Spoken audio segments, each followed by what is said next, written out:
We also want to work with Ukraine to avoid those entities who help the Russian war machine may benefit from the reconstruction. Because whether we like it or not, what happens in Ukraine affects each and every one of us.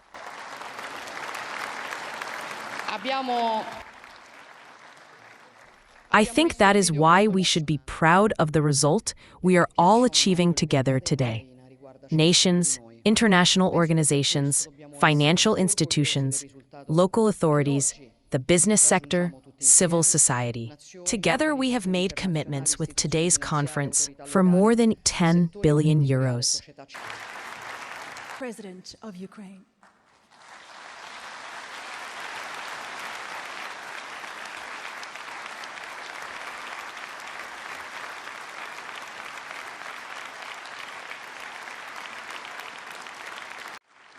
Thank you all for your attention to Ukraine, to the needs of our people, first of all, and to our shared responsibility to do everything necessary to protect life. Russia has also prepared for this meeting. Just last night, they launched another massive attack on Ukraine, mainly targeting our capital, Kyiv. The attack involved Russian, Iranian Shahid drones. These drones have been heavily upgraded to cause more destruction and to be harder to shoot down. Ukrainians now face attacks by hundreds of these drones every single night. And this is pure terrorism. The night before last, they launched over 700 drones and missiles. Last night, nearly 400. And they try to do this as often as possible. And this is exactly what Putin wants, for our people to suffer, to flee Ukraine, and for homes, schools, for life itself to be destroyed everywhere, not just near the front lines. Remember, just a year ago, many people thought Russia wanted real peace, real talks, and a ceasefire. Moscow was sending those signals, and it was all part of their propaganda, trying to say that Ukraine didn't want peace. But we said back then there must be pressure on Russia because it was not preparing for peace. And now everyone sees that Putin has rejected every peace proposal and is escalating the violence. Just last night, in Kyiv alone, sadly, 2 people were killed and 16 were injured. A medical lab was completely destroyed, residential buildings, a shopping center, a veterinary clinic, and basic city infrastructure were all damaged. And that was with many of the drones and missiles being shut down. Still, some made it through. And this is what we must focus on first. We must stop Russian drones and missiles. And this means more air defense supplies and more investments in interceptor drones, air defense systems, and of course missiles. And I urge all our partners, increase your investments. When Russia increases its attacks, we cannot have a shortage of funding for drone production.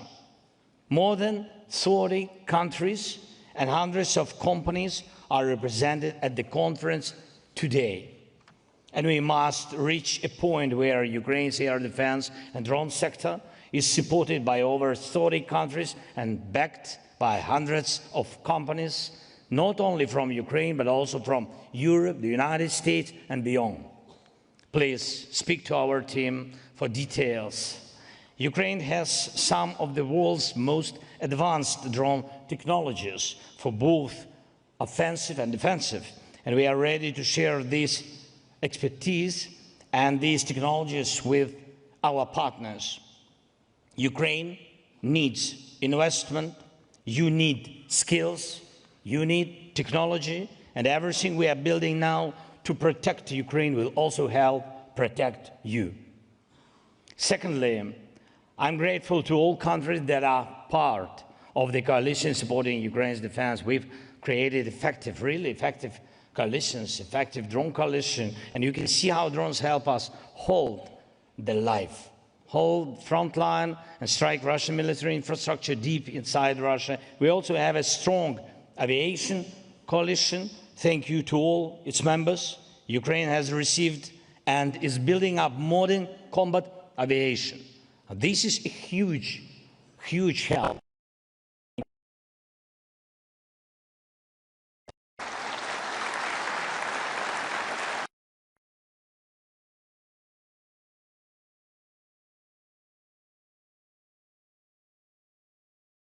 Aircraft to F-16s and Mirages this quickly.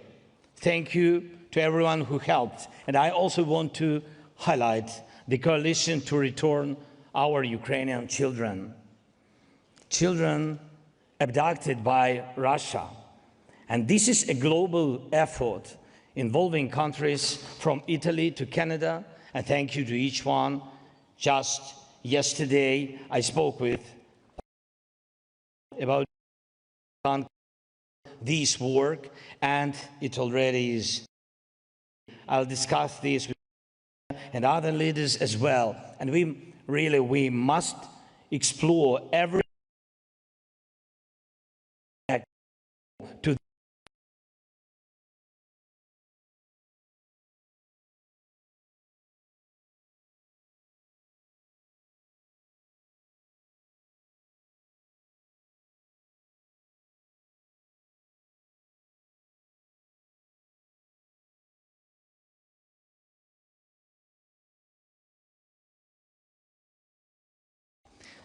This is very serious threat, and we must stand against it together. Just like these coalitions are working, we now need to build a coalition for recovery. Let this be the moment we start it. We know what Russia has destroyed, and we know what it will take to rebuild Ukrainian people. Which is needed, a coalition with clear leadership, countries and companies lead and bring others with them. And we also need a clear recovery plan. Approach is needed, a coalition with clear leadership, countries and companies that can lead and bring others with them. And we also need a clear recovery plan. Think of the role the Marshall Plan played in rebuilding and transforming Europe. That's why Europe has enjoyed peace and economic growth for so many decades. And now we have real opportunity to spark a new wave of progress. We need a Marshall Plan style approach, and we should develop it together. Rebuilding Ukraine is not just about our country. It's also about your countries, your companies, your technology, your jobs. The way we rebuild our country can also modernize your infrastructure and industries. And I ask you to support the Recovery Coalition and help define specific financing mechanisms. We must clearly agree that frozen Russian assets should go toward Ukraine's recovery.